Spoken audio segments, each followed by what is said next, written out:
Hola, ¿qué tal mi gente? Bienvenidos a su canal. El video de hoy se trata de cómo borrar nuestros comentarios de YouTube. Bueno, lo primero que tenemos que hacer es entrar a YouTube. Una vez que entremos, le damos a nuestro perfil. Luego de darle al perfil, le damos a tus datos en YouTube, aquí. Ok, nos enviará a una página.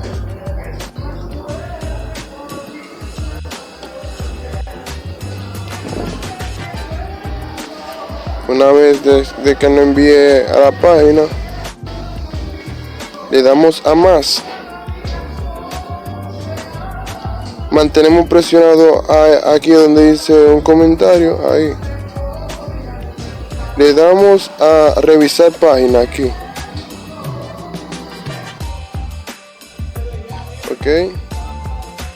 Ahora revisaremos aquí. Aquí ven que tengo un comentario en YouTube, en el canal de Luisito el Gordillo. Le damos a esta X donde está aquí, y ya. Se borró el elemento, el mensaje. Y nada, esto es todo por hoy, amigos. Así que muchas gracias y hasta la próxima.